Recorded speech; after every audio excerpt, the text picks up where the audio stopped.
Tema firman Tuhan dalam seri eksposisi Injil Matius ke-157 ini adalah pencobaan yang berat. Matius pasal 16 ayat 21 sampai dengan ayat 23. Sejak waktu itu Yesus mulai menyatakan kepada murid-muridnya bahwa ia harus pergi ke Yerusalem dan menanggung banyak penderitaan dari pihak tua-tua, imam-imam kepala dan ahli-ahli Taurat, lalu dibunuh dan dibangkitkan pada hari ketiga. Tetapi Petrus menarik Yesus ke samping dan menegur dia. Katanya, "Tuhan, kiranya Allah menjauhkan hal itu. Hal itu sekali-kali takkan menimpa engkau." Maka Yesus berpaling dan berkata kepada Petrus, "Enyahlah iblis. Engkau satu batu sandungan bagiku, sebab engkau bukan memikirkan apa yang dipikirkan Allah, melainkan apa yang dipikirkan manusia." Kita melihat baru saja Petrus dipuji oleh Yesus Kristus mengenai penemuannya yang luar biasa. Dalam ayat-ayat sebelumnya, ayat 16 disebutkan di sana Petrus menemukan bahwa Yesus adalah Kristus atau Mesias. Karena itu Yesus memuji Petrus sebagai orang yang berbahagia di dunia ini. Karena dia orang pertama yang menemukan Mesias di dunia ini. Namun demikian belum lama dari pernyataannya, Petrus berbuat kesalahan. Petrus membuat satu kesalahan yang fatal sampai Yesus begitu marah dan menegur dia dengan keras, bahkan menyebut kata iblis di sana untuk Petrus.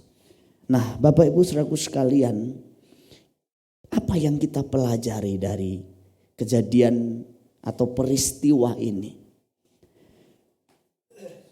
Waktu saya kecil, sekolah minggu sampai saya menjadi hamba Tuhan, selalu Petrus dikonotasikan, digambarkan memiliki sifat atau watak penakut, omong besar, omdo, dan inkonsisten.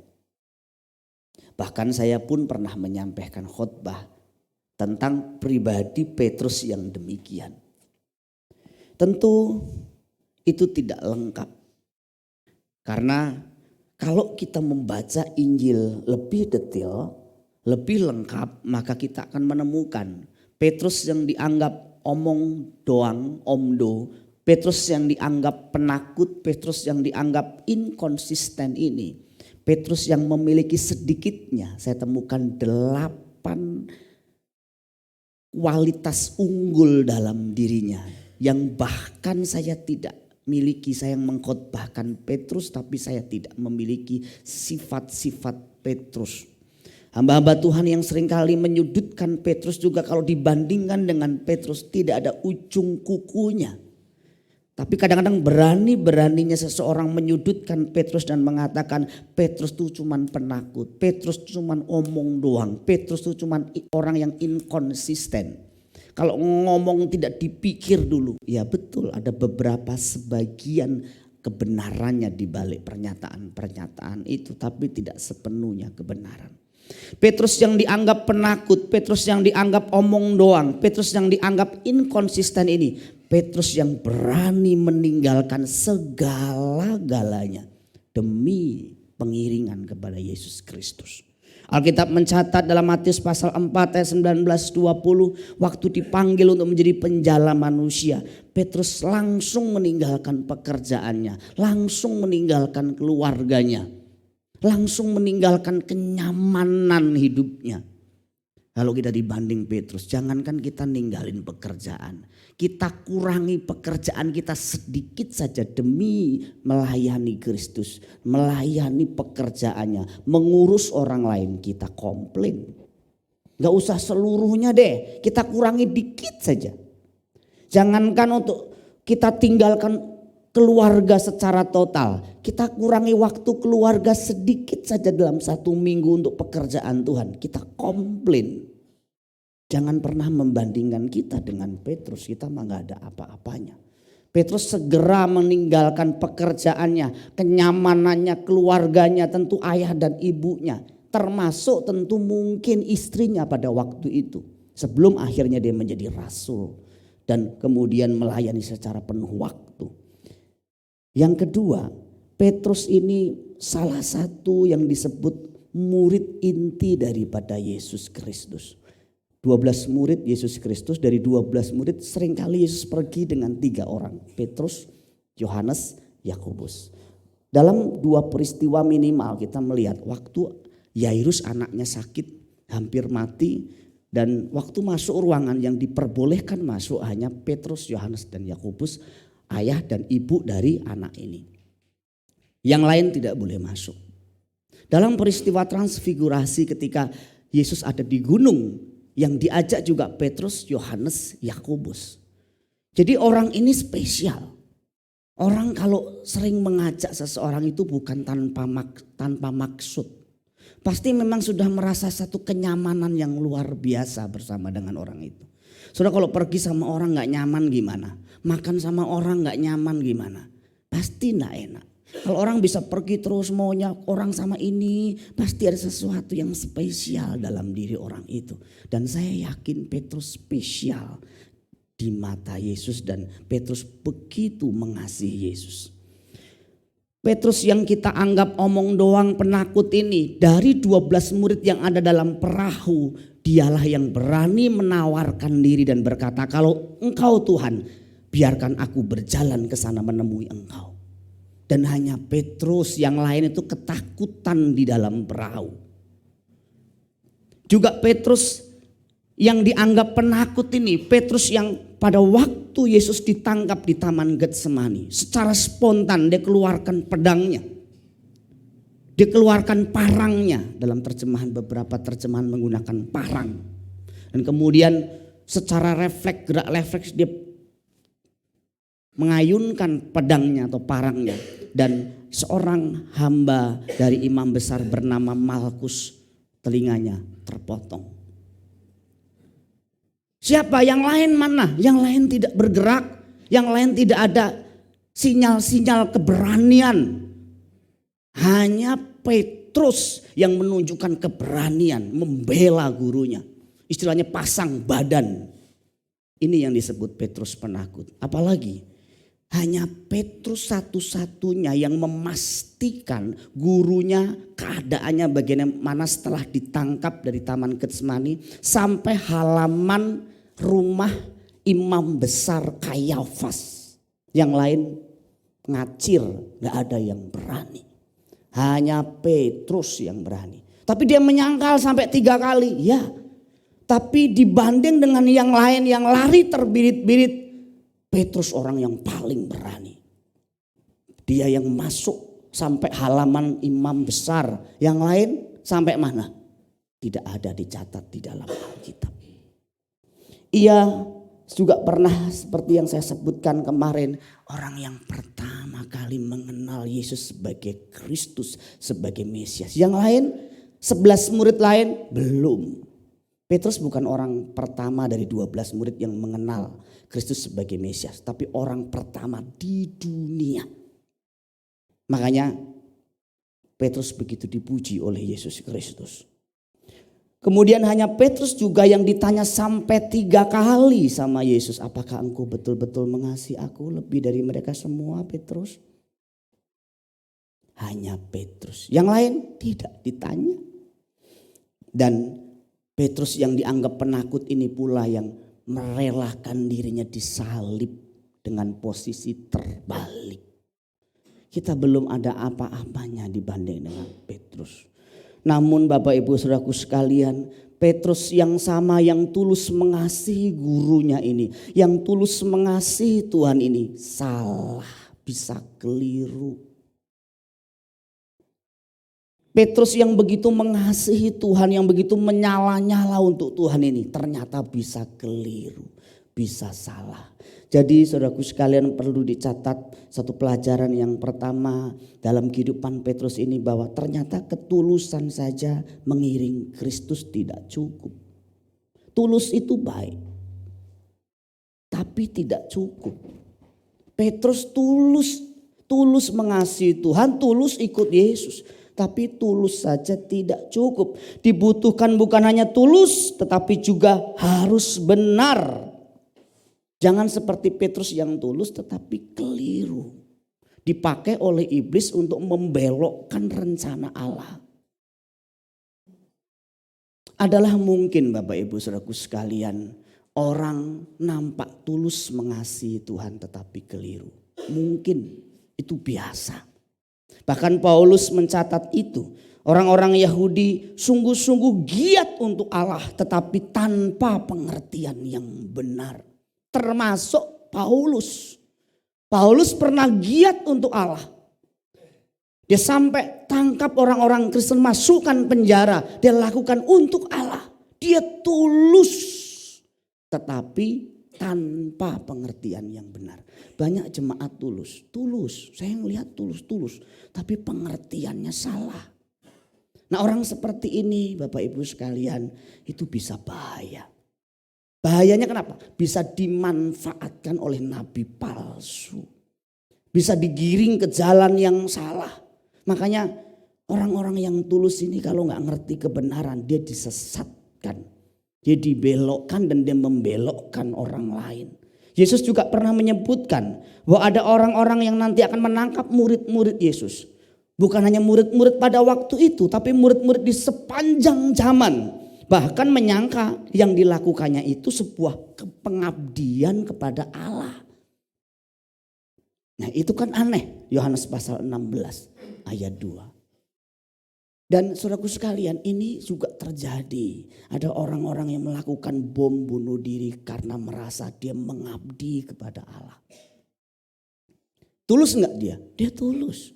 Dibanding dengan dia, kita mah enggak ada apa-apanya. Dia berani mati untuk agamanya, untuk kepercayaannya. Kita jangankan berani mati.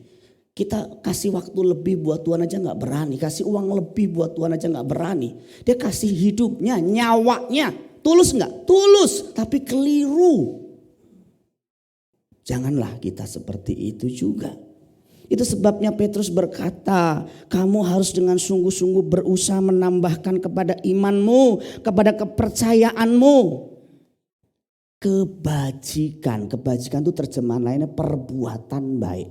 Saudara tidak cukup punya iman. Imanmu ditunjang ditambah dengan kebajikan. Kau harus punya perbuatan baik. Kata Yakobus, iman tanpa perbuatan mati. Tapi sudah punya iman, sudah punya kebajikan tidak cukup. Harus ditambah lagi apa? Pengetahuan kebenaran. Kau punya iman, kau punya perbuatan baik. Tapi kau gak punya pengetahuan atas perbuatan baikmu. Perbuatan baikmu bisa salah. Dan masih banyak lagi yang perlu ditambahkan, penguasaan diri, ketekunan, kesalehan, kasih kepada sesama anggota dan kasih kepada semua orang. Jadi gak cukup, tulus saja tuh gak cukup. Asal percaya saja, yakin saja. Ya saudara, banyak gereja mungkin hanya mengajarkan yang penting kita tulus sajalah. Udah ikut Tuhan tulus sajalah. Baik itu baik, tapi sebagian kebenaran. Jauh lebih baik daripada nggak tulus. Bulus. Ada di sini yang bulus. Lebih baik tulus. Kan Yesus juga pernah mengajarkan untuk kita cerdik seperti ular dan tulus seperti merpati. Kecerdikan dan ketulusan itu satu paket yang nggak bisa dipisahkan. Nah kalau kita cuma mengandalkan tulus, tetapi kita gak ngerti kebenaran, kita tersesat. Udah begitu kita menyesatkan orang lain, nah itu bahaya. Saya mengamati Bapak Ibu sekalian, banyak orang-orang Kristen yang tulus, itu akhirnya dimanfaatkan, kemudian kecewa. Dan setelah dimanfaatkan kecewa, dia gak mau lagi ke gereja. Dia gak mau lagi melayani Tuhan. Yang rugi siapa? Orang itu juga rugi, dia masuk neraka. Orang yang memanfaatkan juga dosa besar. Pelajaran kedua, bagaimana jika orang seperti Petrus ini akhirnya memimpin gereja atau setidaknya mempengaruhi hidup kita. Oh itu lebih mengerikan lagi. Saya mau tanya sama saudara, orang seperti Petrus ini kalau di gereja kira-kira diapain? dihabis-habisan loh buat Tuhan loh. Saya yakin dia nggak lama jadi pengurus di gereja. Saya yakinnya orang seperti Petrus pasti jadi pengurus di gereja. Bukan hanya jadi pengurus, jadi majelis, malaikat, jelmaan, iblis. Ada juga yang langsung jadi pembicara, pembawa seminar, pendeta. Kenapa? Karena orang-orang begini memang begitu antusias untuk Allah. Antusias untuk perkara-perkara spiritual. Pendeta juga ngelihat ini orang antusias untuk perkara-perkara ilahi. Walaupun kadang-kadang pikirannya masih duniawi. Pikirannya masih belum sesuai, nilai-nilainya belum sesuai dengan firman Allah. Tapi karena dilihat semangat, ya sudah jadi pengurus saja. Kan gereja gak ada orang. Saudara, memang kadang-kadang gereja harus membuat pilihan-pilihan sulit, pekerjaan Tuhan harus jalan, orang-orang tidak ada, harus mengambil siapa saja secara darurat diambil. Yang masih muda-muda, yang belum dewasa secara usia dan rohani tetap diambil. Tetapi bukan berarti terus kemudian berhenti di sana. Harus dididik supaya orang-orang ini akhirnya bukan hanya tulus tetapi juga mengerti dengan benar apa yang dilakukan.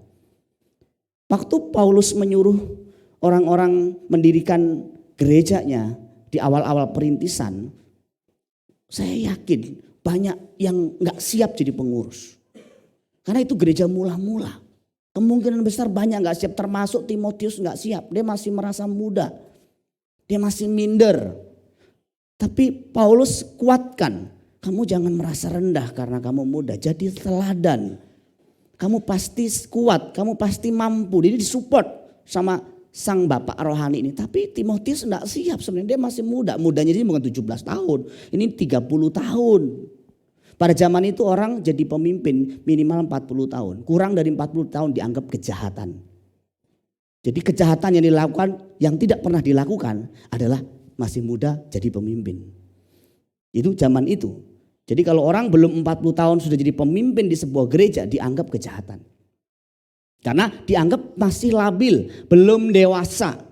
Nah, bagaimana jika orang-orang seperti Petrus ini mempengaruhi kita, baik dalam komunitas gereja maupun ada di sekitar hidup kita? Wah, ini justru yang lebih berbahaya Bapak Ibu sekalian. Kalau di dalam gereja ini bisa seperti yang digambarkan oleh firman Tuhan, orang buta menuntun orang buta. Nah, itu bahayanya kalau saudara buta kebenaran, saudara jadi PKS, saudara jadi konselor rohani, saudara jadi pembimbing, tapi saudara membimbing orang ke jalan yang salah. Nasihat-nasihat saudara salah. Oh, itu mengerikan.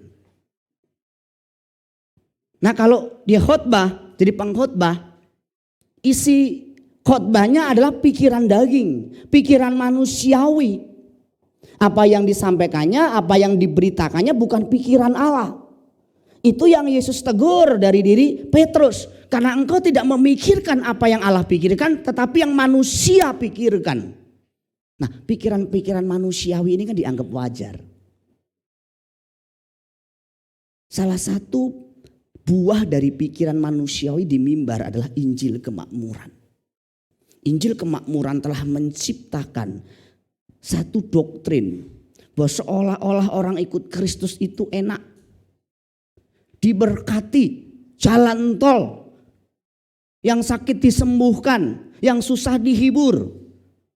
Hidup ini semuanya enak, semua jalan baik. Orang-orang seperti ini menjual Injil. Padahal Yesus tidak pernah ngomong begitu. Kamu ikut aku, pikul salib, sangkal diri, ikut aku. Kemudian pendeta bilang kamu ikut aku, kamu kaya. Kamu diberkati, kamu gak susah. Ini namanya pendeta palsu. Serigala berbulu domba. Tampilannya pendeta tetapi waktu menyampaikan yang disampaikan bukan firman Allah. Tapi yang disampaikan adalah pikiran manusiawinya. Dalam Lukas pasal 6 yang kemarin saya sampaikan di persekutuan orang percaya ayat 20-24. Yesus berkata, celakalah kamu hai engkau yang kaya. Ayat 24 dikatakan karena dari kekayaanmu kamu telah memperoleh penghiburanmu. Loh, orang dunia ini bilang bukan celaka, bahagialah kamu kalau kaya. Dalam kekayaanmu kamu dihormati orang, dihargai orang, bisa senang-senang, bisa kawin lagi. Tapi di dalam Kristus celakalah kamu hai orang kaya. Dalam kekayaanmu kamu mendapatkan penghiburanmu. Artinya perhatikan baik-baik. Waktu kita mengikut Kristus nilai kita harus diganti. Nilai kita harus berubah. Jadi nilai duniawi menjadi nilai ilahi. Jangan nilai-nilainya masih daging. Bukan tidak boleh punya uang banyak. Kalau kamu kerja keras, kamu kerja cerdas pasti diberkati. Tapi bukan ukuran kebahagiaanmu, nggak boleh jadi tempat penghiburanmu. Penghiburanmu tetap harus Tuhan. Tempat pengharapanmu harus Tuhan. Kenikmatan hidupmu harus kamu sandarkan kepada Tuhan, bukan kepada harta. Tapi realitasnya orang kalau banyak duit, uang itulah penghiburannya. Dia bisa pegang kekuasaan dari uang itu. Kenikmatan hidup dapat diperoleh dari uang itu, dan itu jadi Tuhanmu. Nah, orang begini kalau di mimbar, dia masih cinta uang, dia masih menjadikan uang segala-galanya, kenikmatan dunia segala-galanya, terus kemudian mengajari orang. Yang diajarin apa? Ya pasti mengejar uang. Yesus berkata, kalau orang dunia ini kegetolannya itu memikirkan makan, minum, pakaian. Matius pasal 6, 25 sampai 33. Tapi kamu anak-anak kerajaan Allah, kegetolanmu, ambisi utamamu tuh harusnya cari Allah dan kerajaannya. Ini yang membedakan orang Kristen yang cinta Tuhan. Ambisi utamanya itu menyenangkan hati Tuhan. Orang Kristen duniawi ambisi utamanya materi. Bukan nggak boleh kaya. Yang cuman Alkitab katakan tidak boleh ingin kaya. Kaya boleh, ingin kaya ya nggak boleh. Loh Pak, kalau nggak ingin kaya bagaimana bisa kaya? Kan semua dari keinginan. Kerja aja yang benar. Kerja saja yang rajin, bisnis yang jujur. Tuhan nanti berkati, Tuhan pasti pelihara. Ya tapi mungkin pendeta kita masih miskin kali ya. Makanya nggak bisa merasakan enaknya uang. Ya silahkan sih saudara berpikir begitu. Saya juga takut juga kalau sampai saya kaya, saya nggak bisa balik lagi. Saya tahu batasan saya. Mungkin karena itu juga Tuhan nggak mengizinkan saya kaya. Jadi hati-hati dengan pikiran kita. Pikiran kita harus diisi dengan firman, karena pikiran itu akan menghasilkan apa yang disebut dengan sikap. Sikap kita menghasilkan tindakan. Tindakan kita menghasilkan kebiasaan. Kebiasaan kita menghasilkan karakter. Dan karakter menghasilkan kepercayaan dan kekekalan. Makanya kalau orang pikirannya tidak benar, sikapnya pasti tidak benar. Kalau sikapnya nggak benar, pasti perbuatannya nggak benar. Kalau perbuatannya nggak benar, pasti kebiasaan-kebiasaannya nggak benar. Kalau kebiasaannya nggak benar, karakternya pasti nggak benar. Aneh kalau orang itu, nggak mungkin kalau orang itu punya kebiasaan benar tetapi dia punya pikiran salah. Itu gak nyambung. Kebiasaan yang benar itu kalau diurut karena dia punya pola pikir yang benar. Itu sebabnya kan Paulus mengingatkan agar kita berubah oleh pembaharuan akal budi kita. Dari pembaharuan akal budi kita itulah kita dapat melakukan kehendak Allah. Kita bisa membedakan mana yang baik, yang berkenan, dan yang sempurna. Loh kalau kita nggak ngerti kehendak Allah, gimana kita mau bedain yang baik, yang berkenan, yang sempurna, yang baik, yang jahat aja kita nggak bisa bedain. Nah banyak orang Kristen tuh cukup puas kalau dia sudah jadi orang Kristen yang baik. Salah. Tuhan nggak mau kita hanya baik. Tuhan mau kita berkenan, sempurna. Itu sebabnya saya pernah nyampaikan juga bahwa Billy Graham pernah berkata, kamu kehilangan kekayaan, kamu gak kehilangan apa-apa. Ketika kamu kehilangan kesehatan, kamu kehilangan sesuatu. Ketika kamu kehilangan karakter, kamu kehilangan segala-galanya. Karakter dibangun dari kebiasaan, kebiasaan dibangun dari tindakan-tindakan, tindakan dibangun dari sikap, sikap dibangun dari cara berpikir. Tuh lihat, kalau kita urutkan, kita tarik garis atau benang merahnya, itu kembali kepada pola pikir. Apa yang ada di pikiran kita, itulah yang termanifestasi dalam perkataan, tindakan, dan kebiasaan-kebiasaan kita. Kalau pikiran kita dibenerin, perkataan kita bener. Sikap kita bener, kelakuan kita bener, kebiasaan kita bener. Orang misalnya hidupnya tertib itu pasti karena pikirannya udah bener. Orang kalau males hidupnya gak tertib itu karena pikirannya salah. Itu semua kembali ke sini Bapak Ibu sekalian. Saya yakin istri Ayub itu adalah hasil dari teologi yang salah pada waktu itu. Cuman saya gak tahu siapa yang khotbah pada waktu itu. Sampai jadi orang seperti istri Ayub ini. Bahayanya kalau saudara menikah punya istri seperti istri Ayub. Gak sepadan, wah itu ngeri. Kan saya bilang yang muda-muda dengerin, kalau kamu nikah cari istri yang sepadan, cari suami yang sepadan. Bukan karena soal sepadan cantik gantengnya, tapi yang nilai-nilainya itu sama. Yang cowok mau pelayanan, yang cewek mau jalan-jalan. Yang cowok mau memberi untuk Tuhan, yang cewek mau membeli jam tangan yang baru. Yang cewek inginnya ya sudahlah ibadah seminggu sekali, gak usah lebih, gak usah kurang. Yang cowok, kalau bisa aku berikan hidupku sepenuhnya buat Tuhan. Yang pacaran mulai kelihatan kan? Karena cowoknya sedikit rajin, ceweknya bilang, gereja melulu. Saya gak kamu urus, kamu ngurus gereja melulu. Wah nanti kalau sudah menikah, wah saudara. Belum dari dimensi-dimensi yang lain.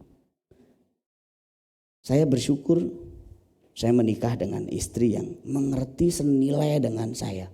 Saya bayangin juga saudara, seandainya saya nikah dengan orang yang gak senilai dengan saya. Waduh, saya jadi pendeta palsu bisa loh saudara. Makanya banyak akhirnya mungkin hamba-hamba Tuhan terseret, pejabat-pejabat politik terseret korupsi, skandal keuangan itu kadang-kadang ya, gak semua, istrinya. Istrinya selalu senang kalau suaminya bawa duit banyak. Selalu marah kalau duitnya sedikit. Akhirnya apa? Dia menghalalkan segala macam cara demi mendapatkan uang yang banyak. Mau korupsi, mau ambil uang gereja, mau akhirnya menjadi pendeta bayaran. Yang penting istriku senang di rumah. Seorang teman cerita sama saya. Istrimu enak ya mas bro ya. Maksudnya? Ya istrimu tuh kayaknya gak nuntut kamu harus kaya, harus punya mobil, harus punya rumah, gajinya harus sekian. Enggak tuh saya bilang. Aduh saya pulang kalau istriku kalau gak bawa duit dari pelayanan dicakar-cakar saya. Waduh sampai begitunya. Iya dicakar-cakar saya kalau pulang gak bawa uang. Aduh saya mengucap syukur saya tidak begitu. Nah bayangin saudara. Kalau kita punya pasangan, kita sudah cinta Tuhan luar biasa, kita pengen deket sama Tuhan. Tapi istri kita memberi masukan-masukan, pengaruh-pengaruh yang tidak baik. Nilai-nilainya nilai-nilai dunia. Ayo lapi, sekali-sekali lapi. Gak usah terlalu serius sama Tuhan lapi. Ini contoh kalau dari sisi istri ya, gimana nolaknya? Susah gak? Waduh susah setengah mati. Repotnya. Pelajaran yang ketiga, bagaimana jika Anda di posisi Yesus Kristus pada waktu itu. Wah, saudara, kita harus mengerti bahwa Yesus sangat mengasihi Petrus, Petrus juga sangat mengasihi Yesus. Tetapi satu sisi Yesus juga harus menyelesaikan kehendak Bapa di surga. Yang susah itu bagaimana orang yang mengasihi kita ini berusaha menarik kita ke jalan yang salah tapi tulus. Nah, itu susah. Dia telah menunjukkan ketulusannya, cintanya kepada kita bertahun-tahun. Mungkin itu pasangan kita, mungkin itu sahabat kita, mungkin itu teman kita, mungkin itu teman kantor kita. Dia tulus mengasihi kita tapi bujukannya salah. Nah gimana tuh? Bahkan itu mungkin orang tua kita.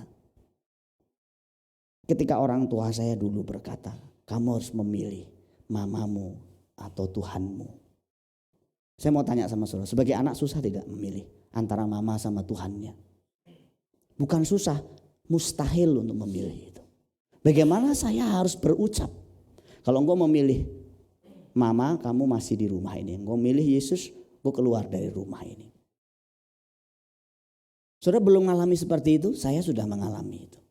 Saya bilang, ma saya mengasihi mama, saya mengasihi keluarga. Tapi saya tidak bisa meninggalkan Yesus saya.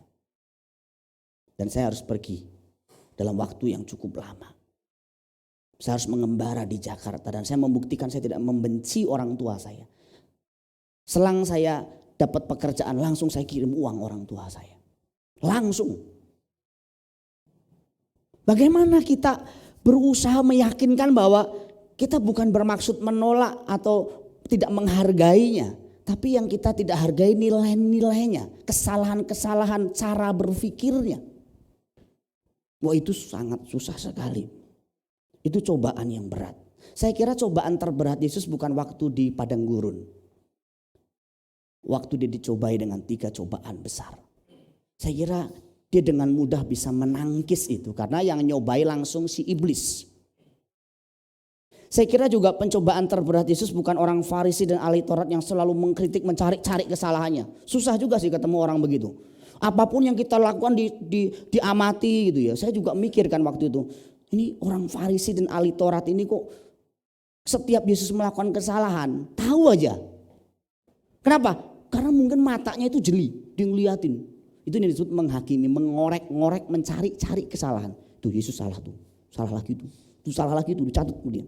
Dijadikan sebagai bahan untuk bisa mendakwa, menghakimi. Berat gak ketemu orang begini? Berat juga. Di gereja kalau ketemu orang begini berat juga. Apapun yang kita lakukan salah saja. Tapi puji Tuhan di SBC gak ada, saudara.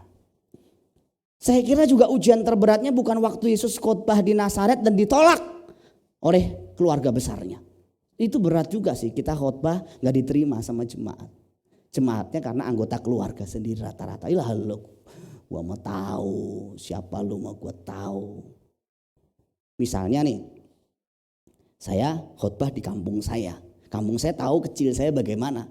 Kemudian alah Wardo ngomong apa sih? Anak buruh tani begitu. Ngomong apa dia? Itu juga berat juga kalau sampai kita ngomong sesuatu orang gak dengar kita. Itu ujian yang berat juga. Tetapi saudaraku sekalian, itu dibanding nanti dengan ujian yang terakhir itu susah. Dibanding ujian yang ketika orang yang begitu mengasihi dia yaitu Petrus, itu lebih berat lagi. Yudas misalnya, berat gak? Yudas itu kan salah satu dari 12 murid yang mengkhianati gurunya. Menurut saya gak berat. Kenapa? Karena Yesus sudah tahu ini pengkhianat. Dia sama-sama aku tapi dia gak mencintai aku. Dia gak membuktikan cintanya kepadaku.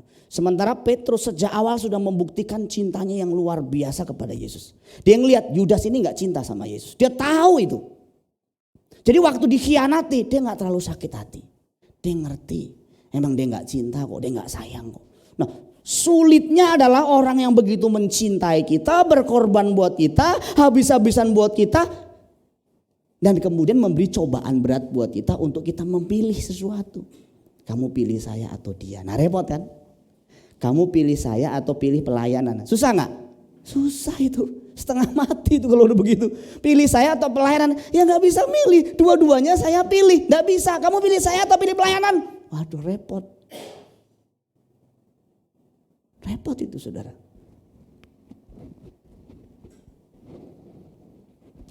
Jadi cobaan yang terberat adalah ketika orang-orang tersebut sungguh-sungguh tulus mengasihi kita. Dia hanya mau yang terbaik bagi hidup kita. Lalu mengarahkan kita ke jalan yang keliru. Dan itu kadang orang tua kita, pasangan kita, pendeta kita, mentor kita, tetangga kita, teman kantor kita, pacar kita. Waduh itu susah banget. Susah sekali. Menolaknya itu loh susahnya ampun gimana ya. Contoh saya kasih contoh-contoh ya misalnya ya. Misalnya ketika saya memulai satu pelayanan baru. Pelayanan di SBC Ministry ini membutuhkan mental bunuh diri. Mental mati. Kenapa? Karena saya tidak punya donatur, saya tidak punya jemaat, saya tidak tahu saya mulainya gimana, siapa yang saya harus mulai, saya juga harus menanggung biaya keluarga, biaya gereja pada waktu yang bersamaan pindah rumah, pindah gereja. Dan saya tidak lagi menjadi full timer yang digaji walaupun dari gereja pada waktu itu mensupport selama 1 tahun gaji saya diberikan. Tapi setelah 1 tahun bagaimana? Saya punya anak, punya istri harus makan.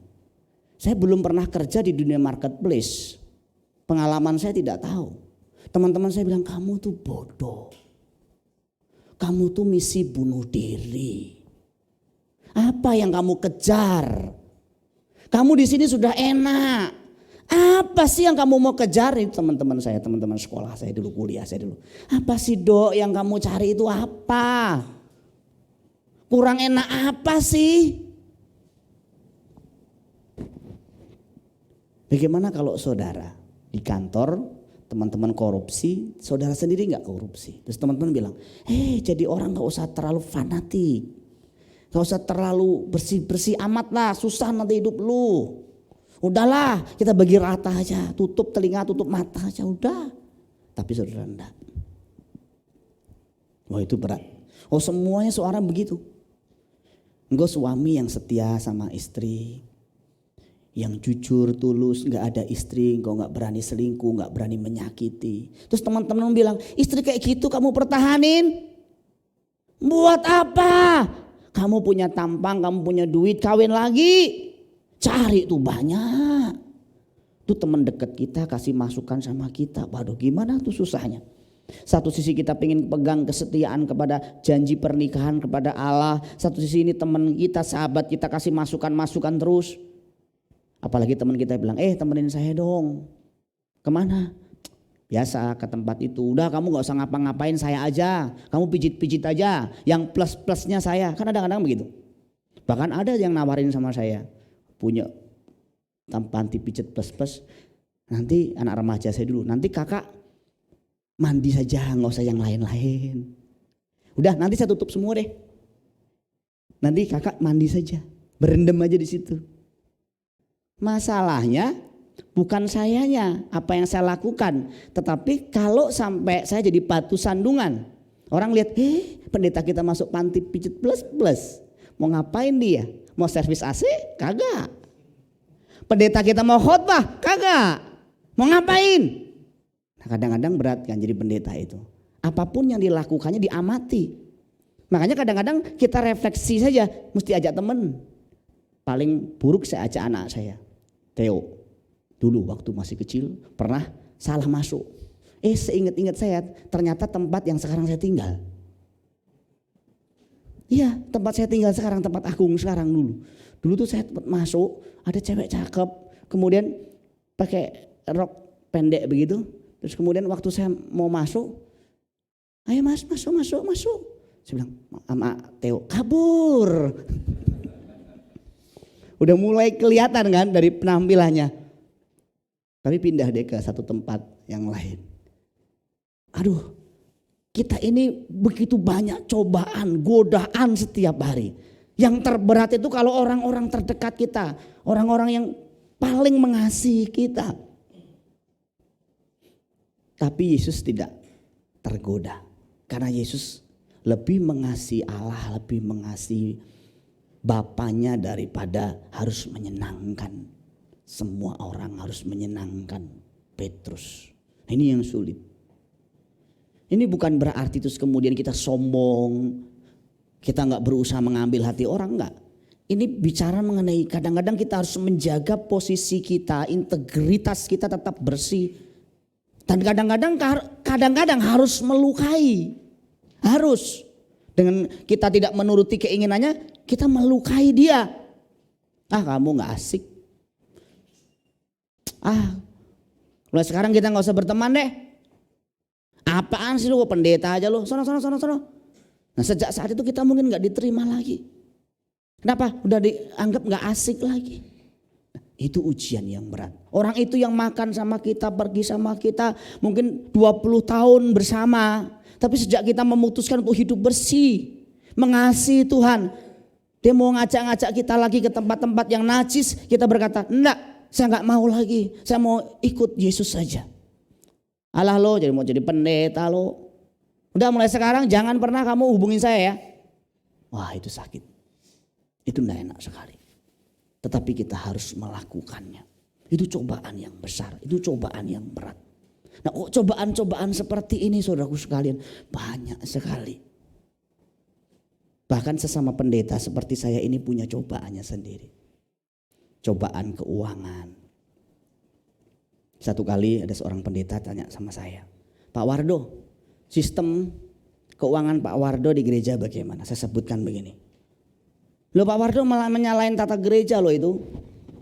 Gak boleh loh Pak Wardo pakai menyalahin tata gereja itu. Karena kalau secara tata gereja saya mendapatkan 3 sampai 4 kali, mungkin 5 kali lebih besar dari gaji saya sekarang. 4 kali, 3 kali lebih besar. Dan itu saya berhak. Makanya pendeta ini berkata, Pak Wardo salah loh caranya begitu loh. Menyalahin tata gereja loh. Saya bilang tata gereja dibuat bukan supaya bisa memperkaya pendetanya. Tetapi supaya pelayanan berjalan dengan baik. Gimana kalau masukan pendetanya berkata, Pak Wardo jemaatnya berapa? Saya dipanggil langsung diajak ngomong. Wah, kurang lebih waktu itu 60 lah Pak. Waduh 60, 50, 60. Itu kalau satu orang 1.000 sehari lumayan loh Pak. Kalikan Pak, 1 bulan nanti 1 tahun. Maksudnya Pak, ya jemaat suruh iuran 1 hari 1.000, 1 hari 2.000. 1 hari, berarti kalau 2 hari, berarti kalau 3 hari. Maksudnya gimana Pak? Beli rukonya Pak, jemaat suruh patungan. Enak saja mereka suruh cuman duduk-duduk nikmati pelayanan tapi gak mau nanggung. Orang kita di rumah aja nanggung kontrakan. Itu kan pengaruh juga saudara. Saya renung-renungin. Tapi beliau dipanggil pulang duluan sama Tuhan. Mungkin di sana langsung diajak ngobrol sama Tuhan Yesus. Gak boleh kamu begitu ya.